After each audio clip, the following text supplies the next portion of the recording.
Iya, jadi gini, kalau orang hanya melihat dari perkataan yang sekiranya dididik merasa tersinggung, orang itu nggak akan mungkin bisa jadi orang yang cerdas atau pintar. Nggak mungkin, karena tidak ada pacuan dalam dirinya sendiri. Mendidik seseorang itu dengan cara halus kadang tidak bisa.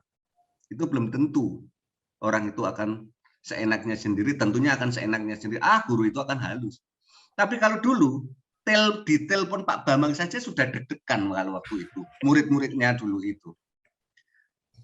Iya, waktu di kantor di mana, Bangkong waktu itu, kalau beliaunya telepon dari Jakarta, Pak Bambang Sadono, semuanya itu sudah deg-degan apa yang harus dilakukan. Dan ingat, yang saya ingat, dia tidak suka sekali dengan adanya orang yang duduk-duduk di kantor.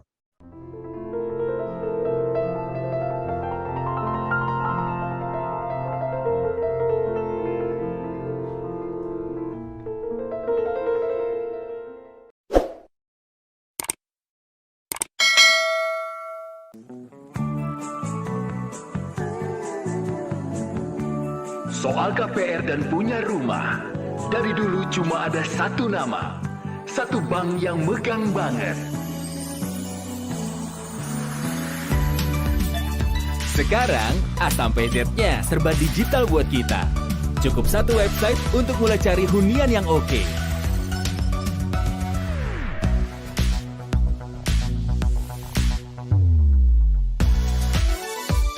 Lagi sesibuk apapun, cukup satu fitur ngajuin KPR online.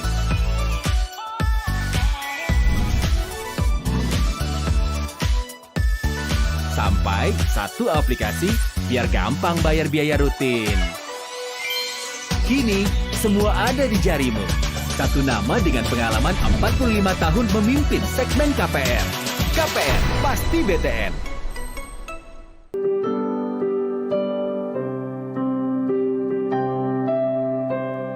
Assalamualaikum warahmatullahi wabarakatuh. Kembali lagi bersama saya Bambang GR Sadono di channel Bangsa TV, di mana pada channel ini kami mencatat prestasi, mendorong kreasi, dan membangun motivasi. Pada hari ini kami kedatangan tamu yang sangat spesial, yaitu Bapak Dio Hermansyah Bakri SH, DPD Kadin Jateng dan Komisaris PDAM Kudus. Di mana ya ini pada sesi ini kami lagi-lagi akan membahas mengenai sejarah kehidupan Pak Bambang Sadono ya, yang nanti pada tanggal 30 Januari akan menginjak usia ke 65 nih. Namun sebelumnya mungkin saya ke Pak Herman terlebih dahulu. Nih gimana kabarnya nih Pak? Alhamdulillah sehat walafiat, Mas Bambang. Itu juga sebaliknya sehat walafiat juga kan? Alhamdulillah. Ya, ya. Pak Herman, pertama kali kenal Pak Bambang itu dari mana sih Pak? Kenal Pak Bambang itu pada tahun 97. Waktu itu sebelum saya bergabung di koran Bapak, yaitu Koran Semarang dan Koran Mimbar Demokrasi, saya bergabung di koran namanya Inti Jaya, Koran Jakarta, yang notabene dulu itu yang berpihak selalu kepada Ibu Megawati Soekarno Putri. Dari isi koran tersebut isinya itu selalu PDI bukan PDIP, PDI waktu itu. Oh iya. Nah, selanjutnya saya bergabung di PWI. Waktu itu ketua PWI Jawa Tengahnya adalah Pak Bambang Sadono. Nah, waktu 9798 saya bergabung di PWI, kemudian untuk masuk di situ itu sangat susah dulu. Harus ada bagaimana menampilkan karya tulisan yang bagus di koran, kemudian memasukkan clipping-clipping untuk bergabung di PWI Jawa Tengah, dan alhamdulillah waktu itu dibaca oleh Pak Bambang selaku ketua PWI dan dirapatkan oleh pengurus di PWI, dan saya bergabung waktu itu di Anjasmoro, waktu itu kantornya di Anjasmoro. Oh iya, oke. Tapi bukannya itu ya, maksudnya kan tadi kalau bilang tahun 97-98 bukannya PWI itu ya, itu kan dekat-dekat masa reformasi ya kalau tidak salah ya. Itu dulu situasinya gimana Pak? Waktu itu memang sangat apa namanya ya, sangat rame memang, apalagi mendekat pada masa reformasi. Bapak waktu itu, Pak Bambang Sadono sebagai Ketua PBI, ya apa namanya, kekeh terkait adanya kepengurusan di PBI. Namun waktu itu kan saya, apa namanya, sebagai anggota, waktu itu Pak Bambang dengan legowo, ya pergantian posisi, kemudian dijabat oleh siapa dulu waktu itu saya kurang tahu, dan di saat itulah Pak Bambang waktu itu juga menjabat sebagai anggota DPR RI juga.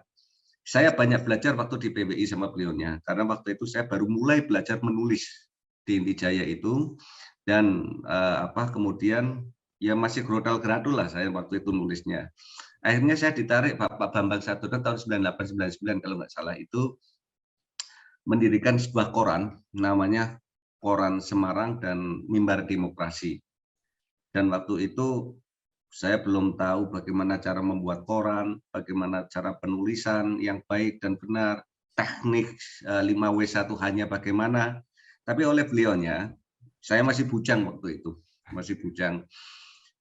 Terus dibimbing sama beliaunya. Memang Pak Bambang dalam pandangan saya keras dalam sebuah pekerjaan. Tapi bukan keras masalah apa, tapi keras dalam mendidik.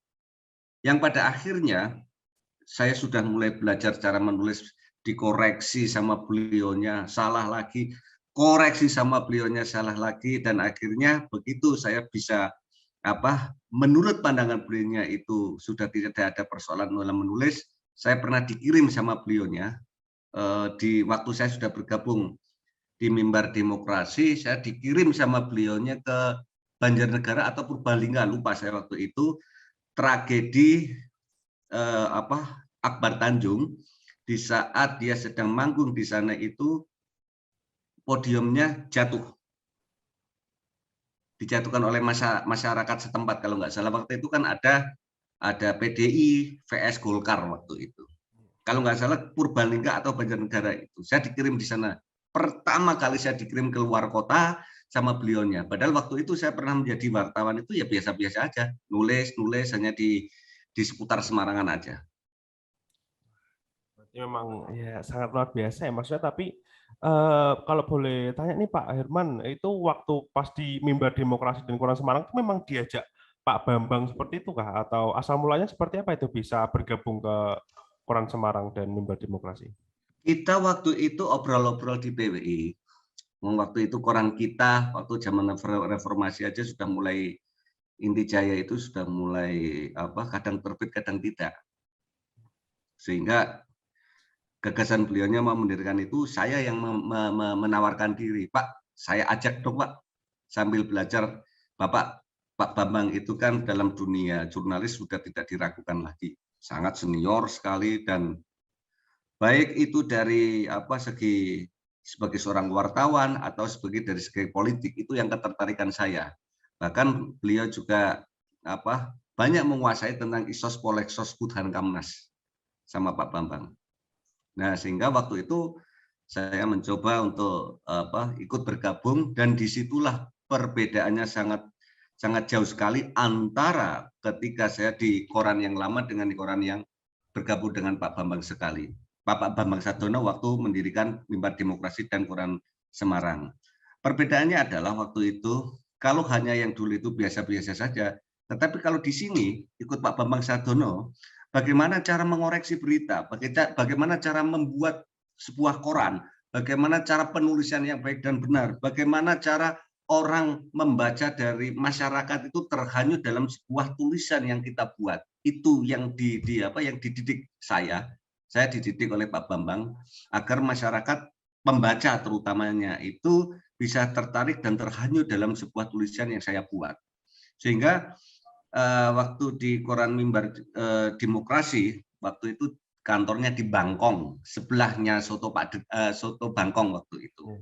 Banyak sekali cara melobi, membuat mencari iklan, bagaimana kita harus bisa konfirmasi dengan seorang pejabat-pejabat tinggi. Disitulah saya banyak berkenalan dengan orang-orang pejabat melalui Pak Bambang Sadono. Di sini manfaat manfaat saya waktu kenal dengan Pak Bambang Sadono adalah pertemanannya.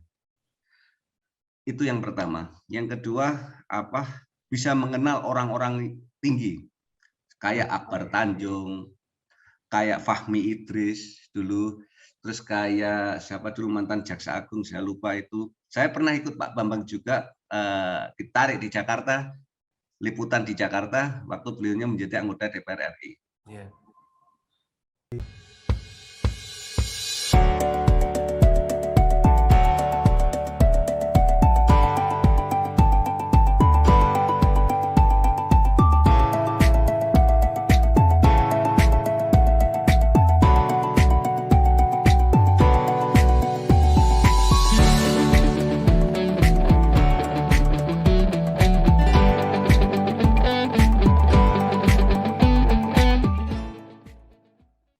Berarti ya itu ya maksudnya maksudnya selain kita bekerja juga kalau di tempat Pak Bambang biasanya sekalian berproses seperti itu ya Pak Irfan. Betul, betul. Belajar di tempat Pak Bambang adalah sebuah pembelajaran. Mendidik anak buahnya waktu itu bagaimana bisa menjadi orang. Saya teringat kata-kata beliaunya Pak Bambang, yaitu jangan merasa puas diri. Itu sampai sekarang. Karena kalau merasa puas maka karirmu ya ada di situ. Mentok di situ. Jangan merasa puas atas hasil karya yang kita peroleh, yang kita buat itu sampai sekarang. Nah, pengalaman-pengalaman itulah yang akhirnya ketika saya bisa menjadi pendewasaan diri, saya bisa menjadi seorang bukan ahli ya. Saya sering menulis berita yang benar, kemudian bisa menjadi membuat koran sendiri ya dari berkat Pak Bambang Sadono sendiri itu. Kalau mungkin saya tidak bergabung kala itu, nonsen saya bisa cara artistiknya bagaimana membuat tabloid Mimbar Demokrasi dan Harian Koran Semarang waktu itu, bagaimana cara melayoutnya, bagaimana cara penulisan 5W1H-nya, angelnya bagaimana, membuat judul aja dulu berulang-ulang sama Pak Bambang Sadono, begitu loh. Jadi, sampai sekarang saya gunakan ilmunya beliau sampai sekarang. Sangat luar biasa memang. Tapi sepertinya tidak lepas dari itu ya, maksudnya keinginan dan kemauan dari orang yang maksudnya ingin belajar dari Pak Bambang itu sepertinya penting juga ya, karena memang seperti yang sudah disinggung tadi kan Pak Bambang kan kalau ngajar kan keras ya, maksudnya dalam membimbing kan maksudnya tidak semua orang bisa mengikuti maksudnya apa yang diinginkan seperti itu sepertinya Pak Irfan. Iya, jadi gini, kalau orang hanya melihat dari perkataan yang sekiranya dididik merasa tersinggung, orang itu nggak akan mungkin bisa jadi orang yang cerdas atau pintar. Nggak mungkin. Karena tidak ada pacuan dalam dirinya sendiri. Mendidik seseorang itu dengan cara halus kadang tidak bisa. Itu belum tentu orang itu akan seenaknya sendiri, tentunya akan seenaknya sendiri. Guru itu akan halus. Tapi kalau dulu ditelepon Pak Bambang saja sudah deg-degan kalau waktu itu. Murid-muridnya dulu itu. Iya, waktu di kantor di mana? Bangkong waktu itu. Kalau beliaunya telepon dari Jakarta, Pak Bambang Sadono, semuanya itu sudah deg-degan. Apa yang harus dilakukan? Dan ingat, yang saya ingat, dia tidak suka sekali dengan adanya orang yang duduk-duduk di kantor. Enggak. Apa yang harus dikerjakan? Apa yang harus dikaryakan? Ngetak-ngetik apalah. Itu masih ingat saya. Karyamu apa? Kamu di sini, di kantor sini mau apa? Nah, dari akumulasi yang diberikan pada kita semuanya, toh buktinya murid-muridnya pada jadi semuanya. Toh murid-muridnya sudah bisa membuat koran sendiri. Toh murid-muridnya bisa menjadi seorang pengusaha. Banyak didikan beliau-beliaunya. Dan sampai saat ini pun, apa yang saya lakukan kepada anak didik saya, yang sekarang jadi advokat, yang masih belajar, sama seperti beliaunya, keras. Ambil segi positifnya. Tapi kalau mengabaikan, ya jadinya ya Ya saya nggak tahu tuh ada yang apa namanya yang sekiranya dididik Pak Bambang yang orang itu menyepelekan, dan rata-rata anak buahnya Pak Bambang dulu yang kita berguru sudah punya rumah dan sudah jadi semuanya. Ya bukan berarti kita apa namanya mengagung namanya Pak Bambang, bukan. Tetapi yang saya lakukan adalah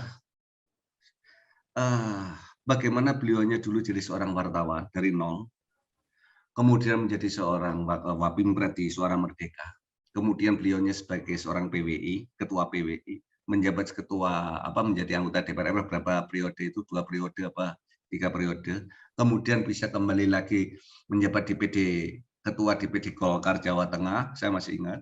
Kemudian menjabat wakil ketua DPRD Provinsi Jawa Tengah dan kembali lagi menjadi DPD RI. Itu yang harus bisa dicontoh. Sepak terjang beliaunya itu. Iya, maksudnya itu ya, nggak capek-capek kalau bisa dibilang, kalau dalam bahasa kasarnya tuh nggak capek-capek gitu ya, dalam bekerja, dalam mencari seperti itu. Bahkan hingga sekarang ini kan udah mau masuk usia 65 ya, ini juga masih aja kayak gitu. Itu yang bikin saya heran juga sih kadang-kadang. Iya, apalagi gini Mas, ketika saya sedang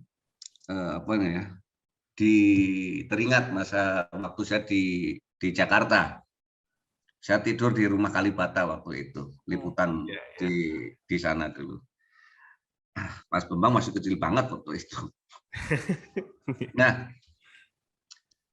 sampai saya belajar menulis tentang berita olahraga sama beliaunya. Sampai ikut waktu itu PSSI juara. Dulu juara PSIS juara waktu itu.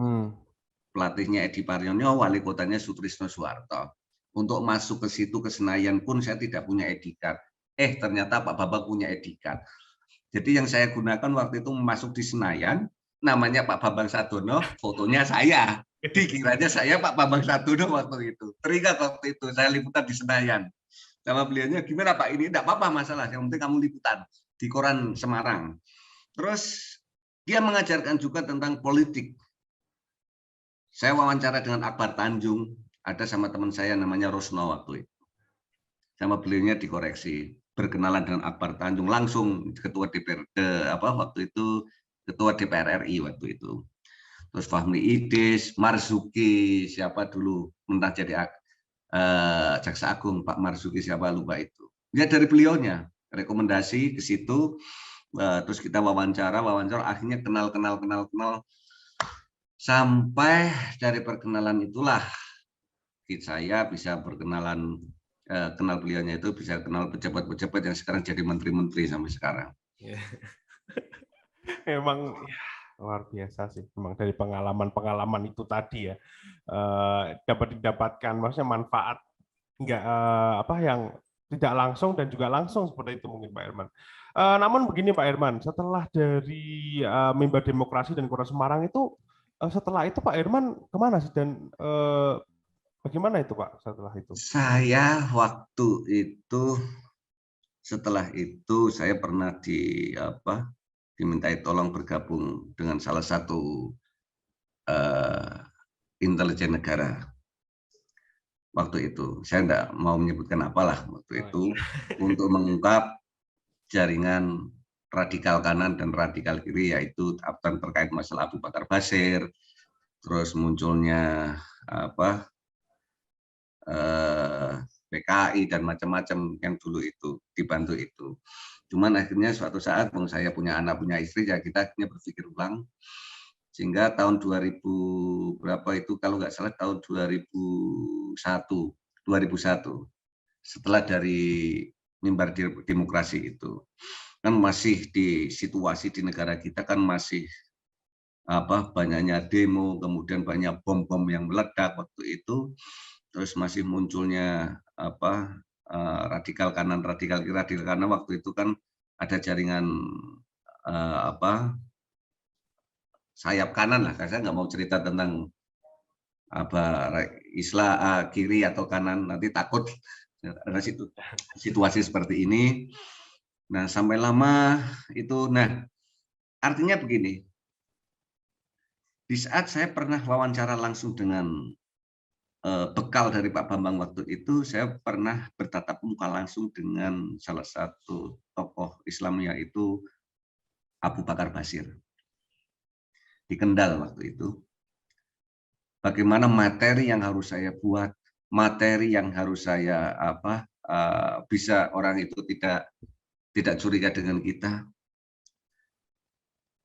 Akhirnya saya bisa bertemu dan tatap muka, wawancara langsung sama beliaunya dengan Ustadz Abu Bakar Basir waktu itu. Dan hasilnya ya sangat memuaskan waktu itu. Dan mereka malah, Pak Ustadz, wah, belajar dari mana kamu? Masih kecil bisa belajar teknikmu untuk wawancara dari mana? Belajar wartawannya dari mana? Saya bilang waktu itu, saya pernah, guru saya adalah Pak Bambang Sadono. Ya saya pernah dengar, jadi cuma begitu aja.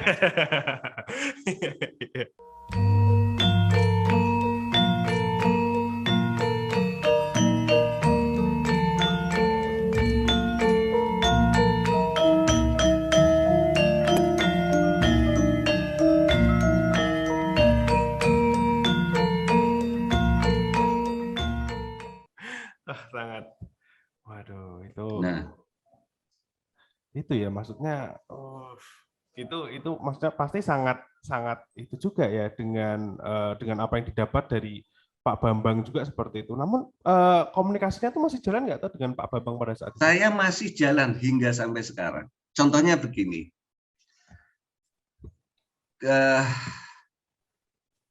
beberapa hal saya jadi advokat, saya menangani kasus PT KAI, salah satunya seperti itu. Tekniknya bagaimana yang saya hadapi adalah perusahaan milik negara, BUMN. Untuk menghadapi itu pun kawan saya, pertama kali itu advokatnya adalah kawan almarhum Budi Sukoryanto, waktu itu sekarang sudah almarhum, tengah menangani kasus Kebun Harjo. Tetapi begitu peralihan kepada saya bagaimana saya harus bisa melawan tentang kesewenang-wenangan yang dilakukan oleh PT KAI waktu itu. Karena warga Kebun Harjo dulu itu punya sertifikat SHM, sertifikat hak milik. Kalau saya hanya mengandalkan media massa saja, tentunya saya itu tidak akan pengaruh bagi mereka. Sangat tidak pengaruh. Paling media. Dan saya waktu itu Pak Bambang upload di Facebook, saya inbox, Pak, minta tolong Pak, apapun, saya itu kan muridnya Bapak di DPD RI sebagai wakil masyarakat khususnya Jawa Tengah.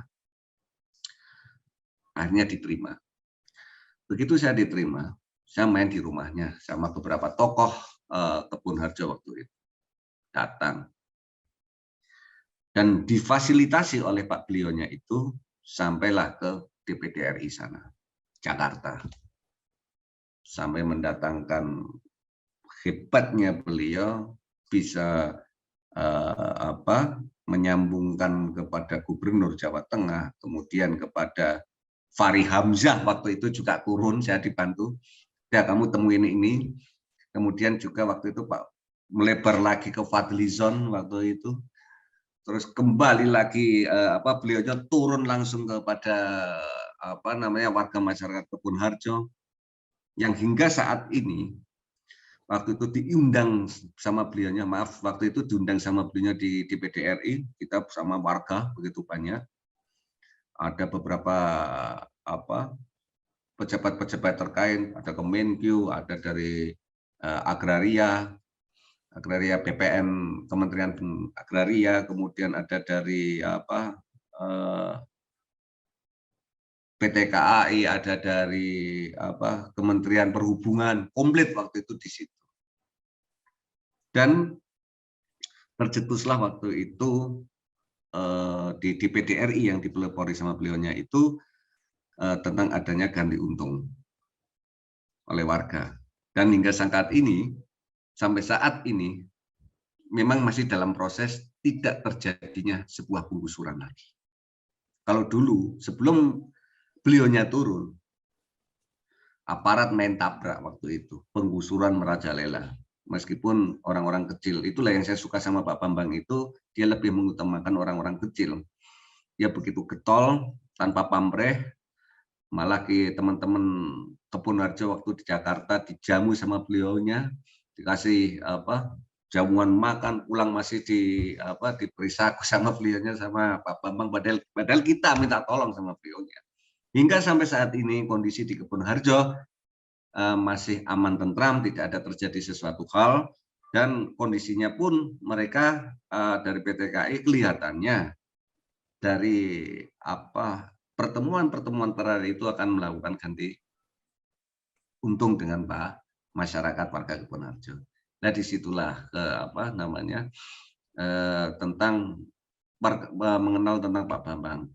Lalu kemudian ada lagi nih Mas, yang masih teringat saya.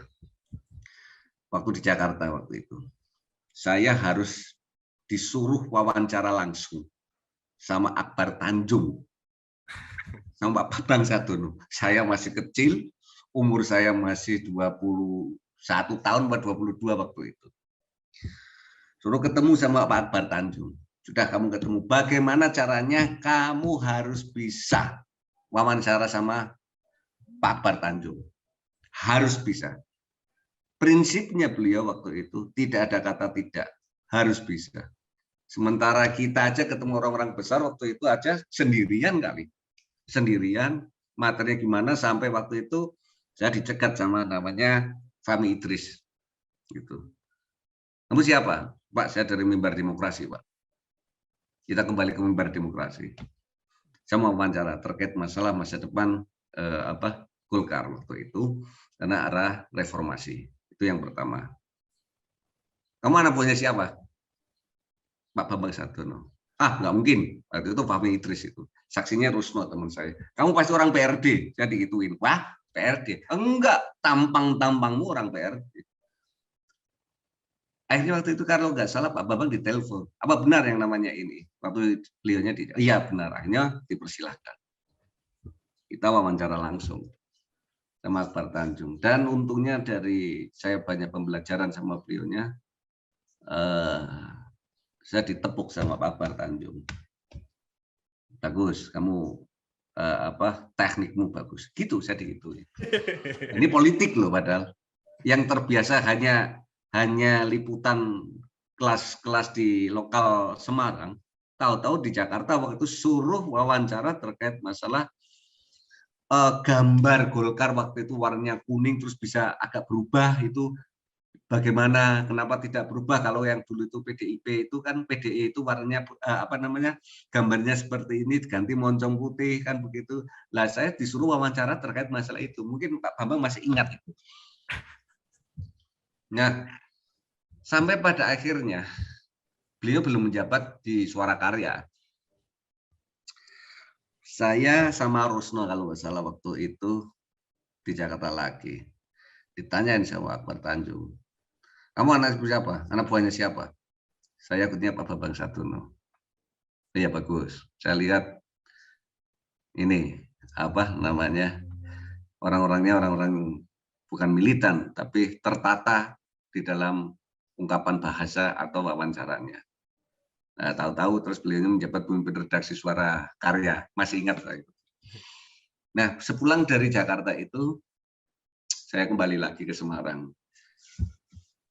Nah, kembali ke Semarang, saya mendirikan koran kecil-kecilan, belajar itu. Disitulah terus, mulai cara membuat koran, ini macam-macam lah disitulah. Ya, hingga sampai saat ini, saya tidak akan melupakan jasa beliaunya karena apa? Saya bisa begini, bagaimana berkembang menjadi seorang komisaris, ini yang belum saya cerita, menjadi seorang advokat sama itu bagaimana, karena saya lihat Pak Bambang kan basicnya juga seorang hukum, nah di situ banyak sekali tambahan belajar sebelum saya jadi advokat begitu loh Mas. Bu, pinjam mobil. Boleh, tapi nanti anterin ibu arisan dulu sama isin pulsa. Transferin buat bayar arisan, terus nanti ambilin cash juga. Pinjam mobil sekali, nantinya banyak. Makanya perbanyak transaksi, kumpulkan poin, lalu tukar dengan kupon undian di BNI Mobile Banking dan menangkan hadiahnya.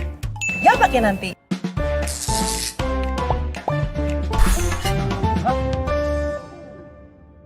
Iya, iya. Ya, satu hal lagi yang saya perhatikan mungkin ya dari Bapak itu yang bikin saya agak terkagum-kagum itu bagaimana Bapak itu kalau sudah percaya sama orang itu pasti sangat diperhatikan seperti itu. Bahkan kalau membantu orang itu nggak main-main biasanya kalau Iya. itu yang saya masih kenapa gitu masih tanya. Bisa seperti itu ya Pak Herman. Jadi gini, kalau beliaunya itu begini, kalau Pak Bambang Sadono, percaya dengan seseorang itu bukan berarti seenaknya sendiri sama beliaunya. Saya pernah dipercaya, tetapi bukan berarti terus seenaknya. Enggak, tetap didikan, tetap didikan. Tetap pembelajaran, tetap pembelajaran. Dipercaya, tetap dipercaya. Yang dilakukan oleh beliaunya Pak Bambang Sadono adalah bagaimana orang itu jangan seperti harus lebih tinggi profesinya dari Pak Bambang Sadono. Setidaknya seperti itu. Dan waktu rapat di Koran Mimbar Demokrasi dan Koran Semarang kala itu, yang diutamakan, saya tanya, Pak Bambang umurnya berapa? Saya 43 tahun. Waktu itu Pak Bambang umurnya 43 tahun. Sudah menjadi anggota DPR RI. Benar itu. Masih muda ya Pak? Lah ya, kalau memang masih muda, lah kamu juga masih muda. Kamu bisa seperti saya. Tapi kalau bisa kamu harus lebih tinggi daripada saya. Kamu kan muridku toh, saya digituin sama Pak Bambang. Iya. Seorang guru stagnan menjadi guru. Tetapi seorang murid bisa menjadi menteri di atas guru, bisa menjadi presiden, bisa menjadi di atas guru. Saya teringat itu. Tetapi kalau kamu hanya melakukan hanya tidak berkarya dan diam-diam saja, ya kamu stagnan, hidupmu seperti itu terus. Kamu suatu saat akan punya anak, kamu suatu saat akan punya istri, tentunya kamu akan harus mempunyai rumah, kamu mempunyai fasilitas rumah, bagaimana untuk bisa menceritakan pada anak-anak. Itu masih teringat, sampai sekarang. Dan itu yang saya terapkan pada teman-teman dan anak-anak saya juga. Bukan berarti terus kalau dipercaya sama Pak Bambang terus kita, saya orang kepercayaan Pak Bambang. Oh enggak. Tapi kalau kita tahu dari modelnya Pak Bambang, kita dipercaya. Harusnya kita harus bertanya, cari karya apa yang sekiranya bisa membantu kita untuk berkembang. Bukan hanya kita manut, dah kamu ke sana. Umpamanya beli terasi, ya terasi aja. Tapi tidak sebetulnya. Tergantung kita mencermati dari Pak Bambang Sadono. Sekarang begini, Mas. Sebelum saya ikut Pak Bambang, bagaimana teman-teman waktu itu terlalu apatis dengan saya? Karena saya bukan masuk anggota PBI waktu itu. Tetapi sama beliaunya saya ditarik, enggak apa-apa. Enggak usah melihat dengan orang lain. Enggak usah mendengar perkataan orang lain yang sekiranya akan membuat kita nervous, kita down. Tetapi kamu harus melihat ke depan bagaimana kamu harus bisa melebih daripada orang itu. Sekilas cerita waktu Pak Bambang mengatakan kepada saya, itu pacuan untuk saya. Apapun orang mengatakan hati-hati, paling hanya seperti itu. Kita banyak diremehkan. Kita banyak dikecilkan. Tetapi masih ingat, kamu bukan hanya di sini. Masih ada tahun-tahun dari step by step, kamu mau jadi apa? Orang nggak tahu. Nah, dasar ilmu yang saya serap dari beliaunya adalah bagaimana kita harus baik, komunikasi dengan baik, menjaga pertemanan dengan baik, tidak merugikan seseorang. Itu. Bagaimana kita harus mencermati, saya bisa membuat buku.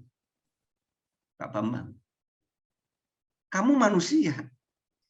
Masa kamu tidak bisa meniru? Saya bisa membuat koran. Saya bertanya waktu itu Pak Bambang, saya masih muda. Saya bisa membuat kayak gini, oh tentu bisa. Saya bisa membuat nulis yang baik dan oh bisa. Lihat, tulis, wak, direpet-repet, nggak benar. Tulis lagi, nggak benar. Tulis, terus sampai akhirnya Pak Bambang itu, kamu itu terbuat dari apa? Yang saya terapkan kok nggak masuk-masuk. Tapi bukan begitu. Ada waktu itu adiknya namanya Pak Bambang Sartono. Dia juga membantu dalam belajar. Ada Pak Bambang Tri juga waktu itu masuk. Ada Mas Tohar, Tukar Sapu waktu itu. Dari kawan-kawan inilah yang akhirnya menjadikan kita mengerti. Oh seperti ini. Oh karepe Pak Bambang seperti ini. Nah lalu bagaimana setelah dari selain kembali lagi ke situ.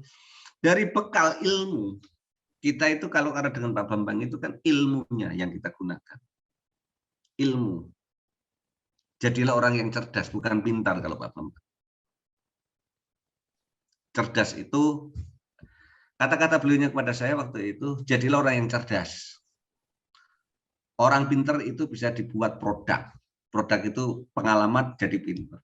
Tapi jadi orang cerdas, itu kan bisa mencapai semua akumulasi dalam kehidupan. Jadi seorang pemimpin harus cerdas. Kalau hanya pintar-pintar saja nanti bisa ketangkap KPK. Tetapi kalau orang jadi orang cerdas, teliti, cermat, itu pun kadang kalau kita tidak hati-hati pun jadi orang pintar. Pintar kan macam-macam, Mas. Tapi kalau jadi orang cerdas lain. Itu kata-kata beliau. Banyak pengalaman, Mas. Ya, sekali memang. Asik kan? Iya, jadi setiap orang yang wawancara juga pasti banyak sekali apa yang diucapkan Pak Bambang itu nilai-nilainya, motivasinya memang sangat. Saya kira begini Nyuwun Sewu, Mas Bambang. Kalau mereka kan produk jadi yang dibuat oleh Pak Bambang. Contohnya kayak Pak Wahyu di HR. Contohnya yang mereka. Saya dari nol, Mas. Nol brutul. Nol, benar. Saya dari nol. Ikut beliaunya nol. Nggak tahu apa ngalur ngidul depan bagaimana, belakang bagaimana. Sampai pada akhirnya waktu itu, saya mencoba tahun 2011. Bekal semua sudah saya peroleh dari beliaunya. Sampai pada akhirnya saya membuat koran waktu itu di Semarang. Terjadinya kasus penangkapan wali kota Semarang, yaitu Sumarmo HS. Terakhir, kalau saya pernah bertemu Pak Bambang, waktu itu Pak Bambang kan wakil ketua DPR. Kalau salah. Hanya ngomong, kamu ingin bisnis atau bagaimana? Bisnis. Kalau bisnis ya harusnya kamu counter baliknya. Counter baliknya waktu itu terus akhirnya saya paham dia tidak menceritakan apa-apa. Saya buat koran sendiri dengan nama Warta Seta waktu itu, beritanya membongkar kebobrokan pemerintahan Kota Semarang akhirnya. Sehingga waktu itu laris manis, modal 5 juta, keuntungan 2,5 miliar, Mas. Dalam jangka waktu 1,5 tahun. Gila kan waktu itu. Nah, saya memberitakan KPK, saya sendirian waktu itu, hingga perkenalan saya dengan Pak Hedi Hendrar Prihadi waktu itu, wali kota Semarang sekarang. Saya ditanya sama wali kota, kamu anak punya siapa dulu belajar seperti ini? Pak Bambang Sadono, pantes. Jawabnya, pantes.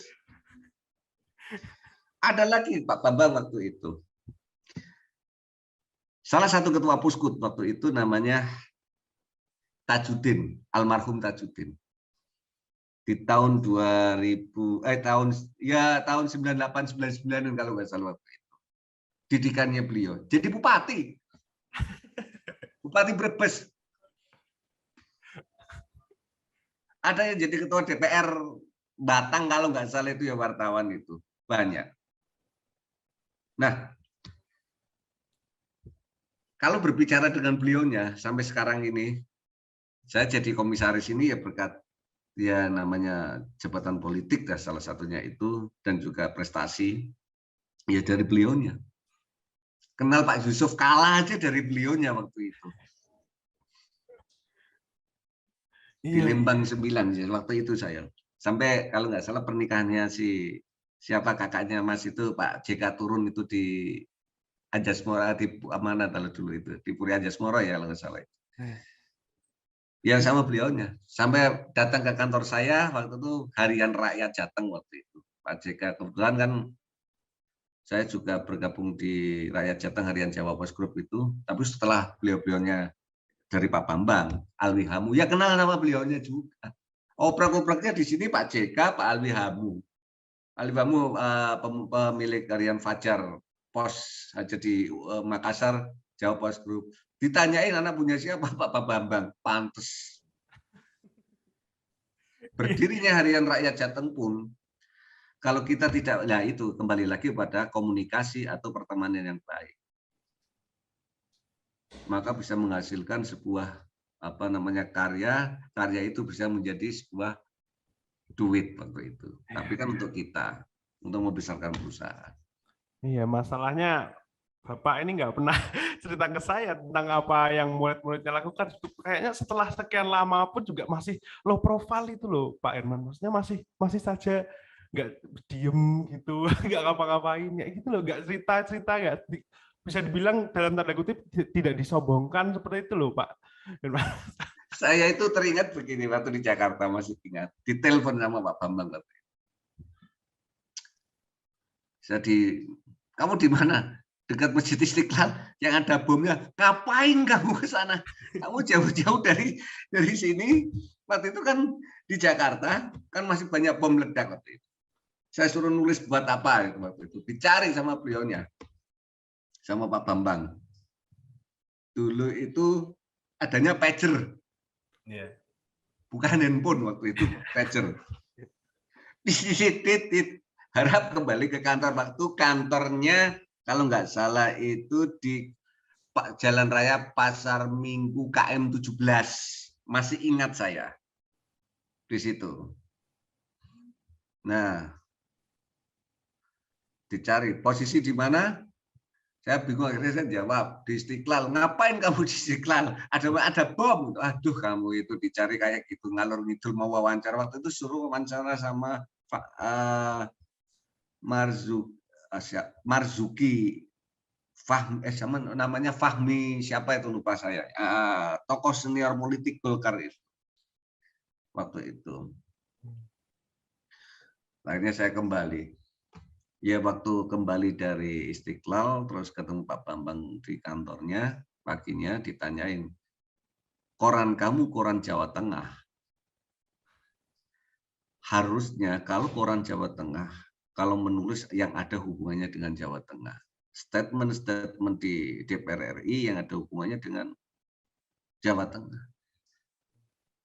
Itu yang menjadikan nanti kamu bisa mengerti tentang, oh perwakilan dari Jawa Tengah di Jakarta, oh perwakilan dari Jawa Timur di Jakarta. Lalu apa yang harus dilakukan? Antara berita nasional atau berita yang ada punya daerah itu yang nantinya akan dimunculkan. Itu sama beliaunya. Ya memang itu ya, dari nilai-nilai tadi juga jadi membentuk diri kita dan pengalaman-pengalamannya juga jadi sangat penting seperti itu ya Pak Herman. Namun kemudian ini pertanyaan terakhir nih Pak Herman. Jadi Bapak ini kan sudah masuk ke dunia media sosial ya, terutama di kanal YouTube nih. Nah, menjelang usia ke-65 nih pada tanggal 30 Januari nih Pak Herman. Apa sih harapan ke depannya untuk Pak Bambang Sadono? Monggo. Kalau harapan saya dengan beliaunya Pak Bambang, dia bagi saya adalah seorang figur. Karena saya bisa seperti ini berkat dari ilmunya beliau. Harapan saya adalah satu, selalu menjaga kesehatan. Itu yang pertama. Yang kedua, saya akan selalu ikut apa yang dilakukan sama beliau juga, yaitu berkarya, dan berkarya. Teruslah berkarya oleh Pak Bambang Sadono itu.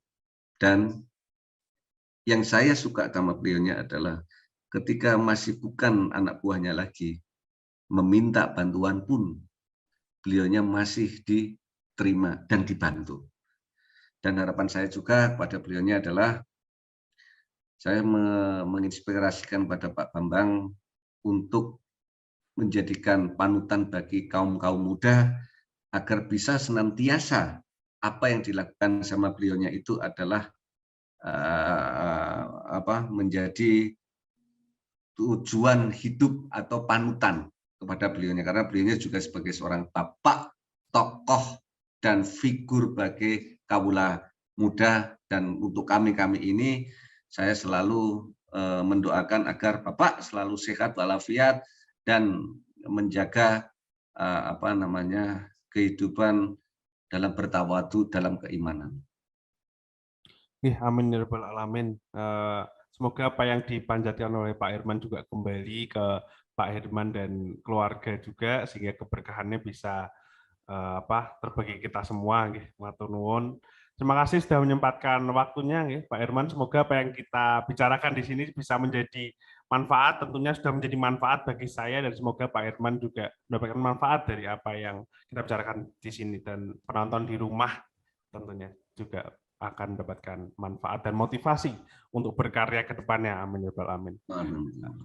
Jika begitu, sekian dari saya. Wassalamualaikum warahmatullahi wabarakatuh. Saya Bambang GR Sadono, tetap di channel Bangsa TV.